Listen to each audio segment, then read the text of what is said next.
Welcome, ladies, to the Real Estate InvestHER Show, providing inspiration, strategies, and insight to empower women investors to live balanced and financially free lives. Now, here are your co-hosts, Liz and Andresa. Welcome back, everyone. This is Liz. And this is Andresa. Welcome back to the Real Estate InvestHER Show, minisode edition, where we go deep, we go brief, and we get you on your way. So, Andresa, what are we talking about today? We're talking about why I threw my 2023 goals in the trash. Oh, like Already. literally, did you actually put them on paper and throw them into the trash? Because I just erased it. I don't use paper. I know you don't. I electronically deleted. Got it. Okay. And I'm going to share with you guys why I did it and why I encourage you to take a deep look at what you have proposed.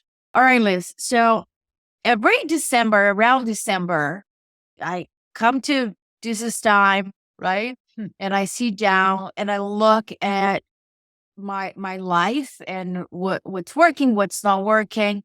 And I put together what I believe are the goals that I would like to achieve for the next year in a very holistic approach, right? I look at all my roles as an investor, as a mom, as a daughter, as a friend, and I start building those buckets, right? But one thing that I wanted to focus, of course, is on the business side. How can I build a sustainable business that will generate wealth for my family, but also will create time for myself, right? So that's what I usually do. It's just non-negotiable. I do it because I just love doing it as well. And for all of you out there, right? I use this sentence. Some people like it, some people don't, but only dead fish go with the flow. So if you don't have your goals written down, you're going with the flow and you might end up in a place where you didn't want to be. So the goal here is for you to really get crystal clear where you want to go.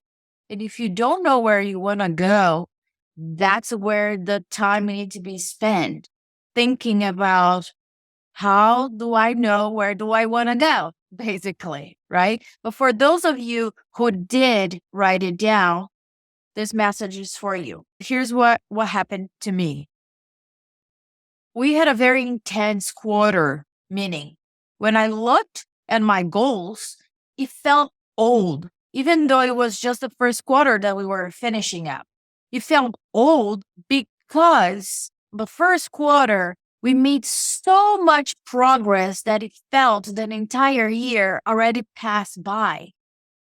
And I'm telling you this because when you're doing the work, that you're stripped back and forth, you go through hell a couple of times, it gets pitted out, right? The first quarter for Liz and I looked like that, right? When you are in it, you just want to say, listen, see ya, I'm going to the beach, sell coconut, flip burgers at Burger King, because that is predictable, right? I flip the burger. That's my job.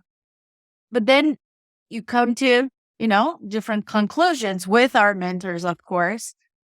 And then we get the lessons. And for me, the lessons that I got the first quarter were so intense that I kind of like took my skin out. That's how I felt, that I outgrew my own skin. And when I look at those goals, I was like, I don't want certain things anymore. I want less of certain things and I want more of other things. So the growth on the first quarter for the business and for me personally was so much that I was like, I need to erase all those goals because I'm not there anymore. It was so intense. And I don't know, Liz, how did you feel the first quarter? How's it for you?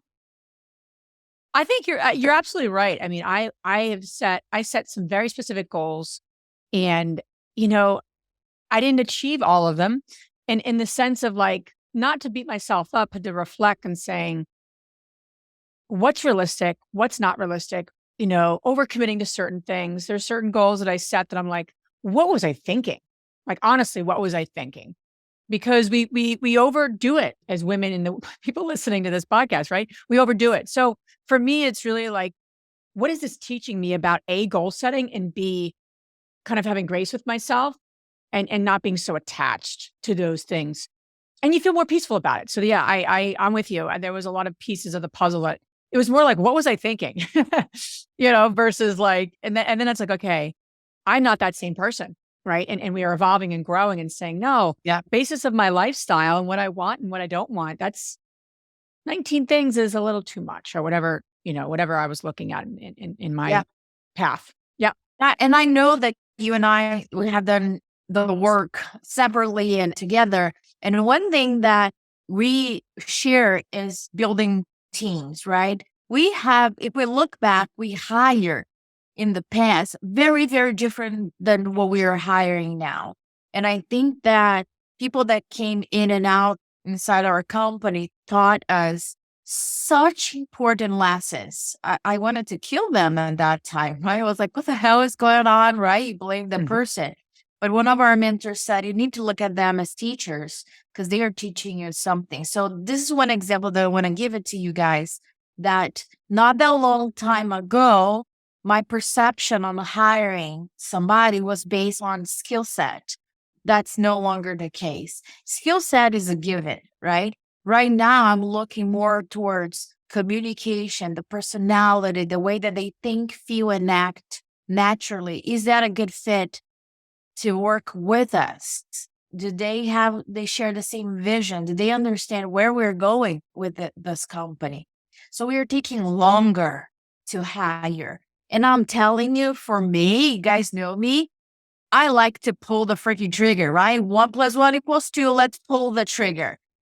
Not the case. I have to really take a deep breath, share with Liz, saying, listen, I know we need this person. I truly do. I needed that person 2 months ago, right? But this candidate, for those reasons, I don't feel it's the best fit. And then in the past was like, well, let's try it out and see how it goes. Right now, I heard that from your mouth, Liz. Like, well, we want to have like a hell yes, not enter this relationship like, well, we'll try it and see how it goes.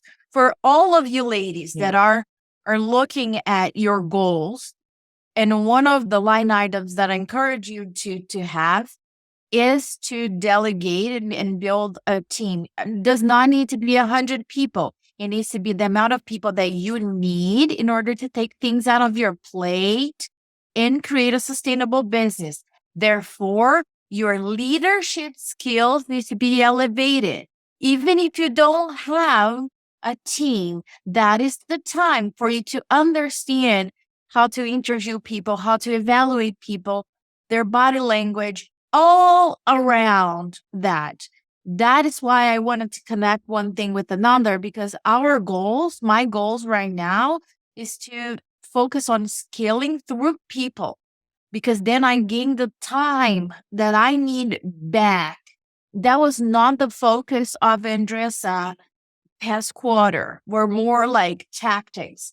And the line item for team was like, yeah, I need this person. No. That is the main focus to me. Who do I need for the next 5 to 10 years to create a super sustainable business where Liz and I can solely do what we do best? And when the operations is, we are completely 100% out. You might not relate to it, but I encourage you to look at your goals deeply and say, okay, after the first quarter, who I am right now, what I'm looking at right now, this is still a good fit. Am I still aligned to it? Or it is just like, well, no, I have it just for having it. No, let's get excited about our goals and be like, well, that would be super damn cool if it happened. That's the feeling, ladies, that I wish that you have. When I look at mine, it's like, wow, that would be awesome. That would be like damn cool if it happened. Not like, well, yeah, that happens, fine, but we need to put this out there. And that I hope we'll see next quarter if I tell you again that happened again. I'll follow up with you. Hopefully not. Hopefully I'm more aligned and but that's what happened for the first time in my life. And I I love it. usually do that, but I guess, well, after 40, all things can happen and I'm just embracing it. I love that because it is about feeling a certain way of like, am I moving towards something or away from something? And so having that feeling of like, this isn't working and I'm just going to throw them away is a very healthy piece rather than just going after it because you can. And you're the kind of person who would achieve anything she puts her mind to. And so many of the people, right, listening probably are the same. So it's that intentional piece. It's that mindfulness, right? That's what we really want to encourage always. Also, ladies, thank you so much for listening.